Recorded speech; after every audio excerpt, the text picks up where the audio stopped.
इस कार्य के लिए हनुमान जी का राजी होना कठिन है, इसलिए हनुमान को आप शादी के लिए कहें। नहीं सीते, मैं ऐसा कदापि नहीं कह सकता। हालांकि हनुमान मेरा परम भक्त है, फिर भी मैं जानता हूँ कि हनुमान इस बात को कभी स्वीकार नहीं करेगा। इसलिए अगर आप स्वयं ही पूछ कर देख लें तो बेहतर होगा। बेटा हनुमान, आदेश करें माता। तुम धन्य हो बेटा, जो तुमने हमारी इतनी सेवा की है। मैं तुमसे एक वचन मांगना चाहती हूँ, बोलो, दोगे? ऐसा कौन सा कार्य है माता जिसके लिए आपको वचन मांगना पड़ रहा है? और फिर मैंने तो कभी आपकी आज्ञा का उल्लंघन भी नहीं किया। आप मुझे बताएं माता, आप क्या चाहती हैं? नहीं हनुमान, तुम पहले मुझे वचन दो, उसके बाद ही मैं बताऊंगी। ठीक है माता, आपकी आज्ञा का पालन करना मेरा परम कर्तव्य है। और एक माता कभी अपने शादी और मैं, ये कैसे संभव है? हनुमान, तुम जरा भी मत घबराओ। तिरिया राज्य की सारी नारियां तुम्हारी होंगी। मुझे और तुम्हें 4 युगों के बाद बारंबार जन्म लेना पड़ता है। मेरे और प्रभु के 99 जन्म हो चुके हैं और तुम भी 99 हनुमान हो। रावण का भी 99वां जन्म था। उसके मर जाने के बाद अब तुम्हें तिरिया राज्य में जाना होगा। अब वह समय आ चुका है। समय के अनुसार चलना हर इंसान का परम धर्म है। लेकिन माता, मैं तो अखंड ब्रह्मचार्य व्रत का पालन करता हूँ, जिसे मैं अपनी जान देकर भी कायम रखूंगा। माता, आप इसके बदले में चाहे तो मेरे प्राण मांग लें, लेकिन मुझे तिरिया राज्य भोगने की न कहे माता, न कहे। हनुमान, तुम अपने दिए हुए वचन से विमुख हो रहे हो। इसके लिए तुम्हें भारी परिणाम भुगतने पड़ेंगे। हे श्री रामचंद्र, आप चुप क्यों खड़े हैं? आज आपका भगत संकट में है भगवान। इसका कोई तो उपाय निकालिए, जिससे मेरा ब्रह्मचार्य धर्म सुरक्षित रहे और मैं माता का वचन भी पूरा कर सकूं। हे हनुमान, तुम ऊर्ध्वरेश हो, इसलिए तुम्हारे भुभकार करने से ही वहाँ की नारियां गर्भवती हो जाएंगी। इसलिए तुम अपने मन से चिंता विसार दो और तिरिया राज्य जाया करो। इस तरह तुम्हारा ब्रह्मचर्य व्रत भी बना रहेगा और तुम अपने दिए हुए वचनों का पालन भी कर सकोगे। ठीक है प्रभु, जैसी आपकी इच्छा।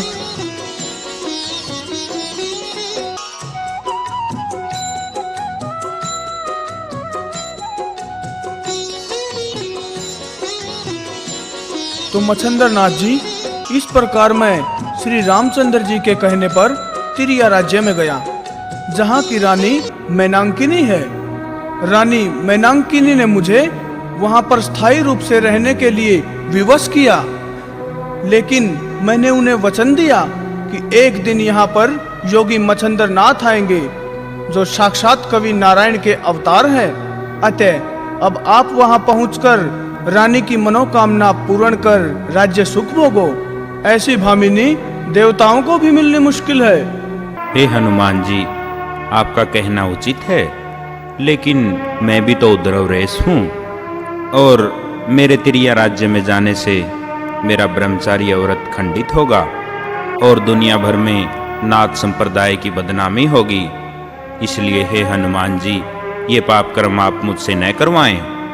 हे मच्छंदर नाथ जी, अनादिकाल से जो रीति चली आ रही है उसमें पाप कैसा? जिस तरह 99वां हनुमान, उसी तरह 99वां मच्छंदर नाथ और फिर इसी क्रम से मोनीनाथ का जन्म आपके द्वारा होता आया है। आप तनिक भी मत घबराइए योगीराज, आपकी कृति सूर्य के समान ही चमकेगी। मैं माँ हूँ, धरती माँ। तो इस प्रकार हनुमान जी ने काफी मुश्किल से समझा बुझाकर मच्छंदर नाथ को त्रिय राज्य में जाने के लिए राजी कर लिया। गुरु मच्छंदर नाथ भी हनुमान जी की आज्ञा का उल्लंघन नहीं कर सके। दोनों संत एक दूसरे को प्रणाम कर अपने अपने रास्ते चल पड़े।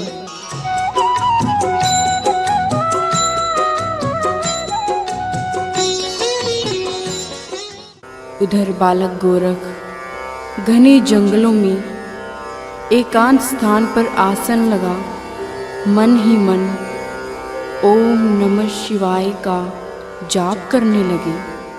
ओम नमः शिवाय, ओम नमः शिवाय, ओम नमः शिवाय, ओम नमः शिवाय, ओम नमः शिवाय, ओम नमः शिवाय, ओम नमः शिवाय, ओम नमः शिवाय, ओम नमः शिवाय, ओम नमः शिवाय, ओम नमः शिवाय, ओम नमः शिवाय, ओम नमः शिवाय, ओम नमः शिवाय, ओम नमः शिवाय, ओम नमः शिवाय, ओम नमः शिवाय, ओम नमः शिवाय।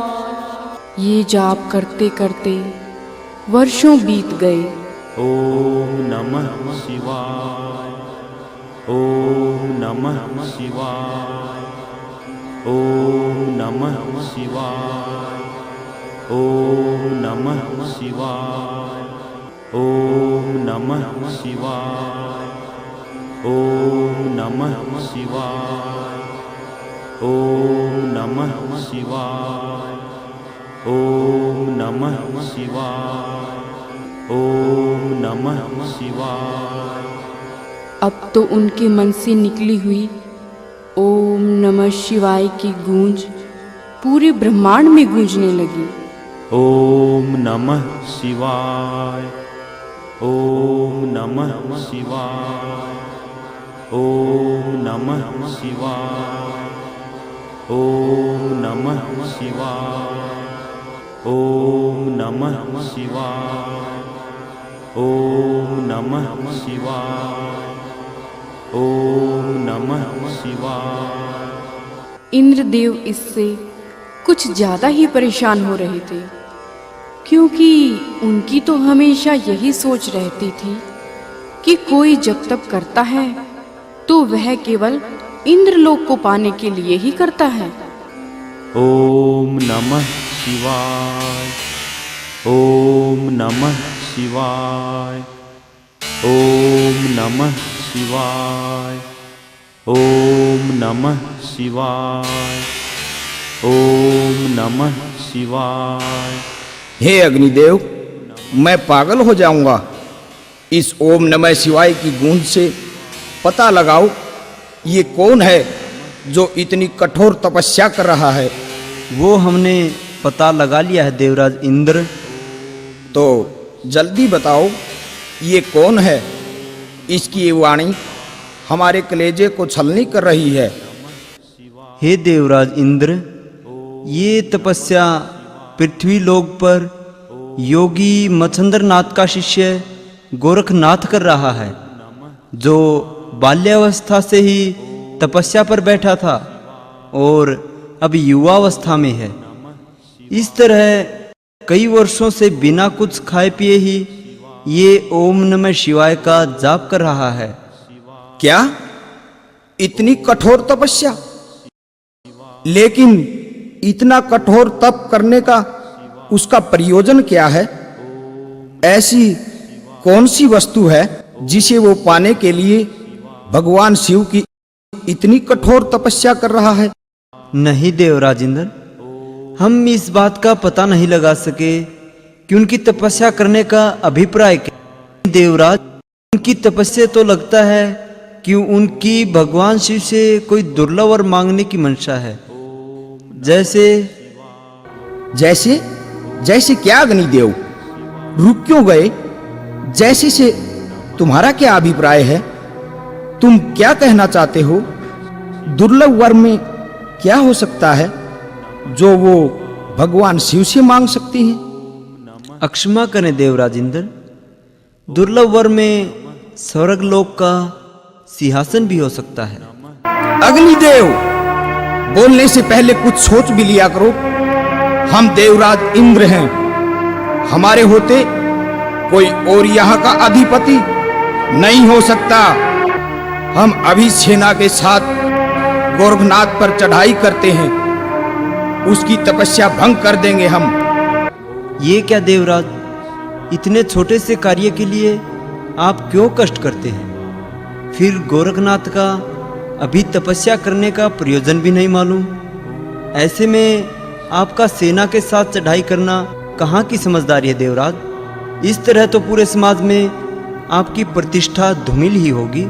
तो आप ही बताएं कि हम क्या करें अग्निदेव, क्योंकि हम भुक्तभोगी हैं। हम कई बार इसी तरह अपना सिंहासन गंवा चुके हैं। मैं नहीं चाहता कि एक बार फिर इतिहास अपने आप को दोहराए, इसलिए जल्दी से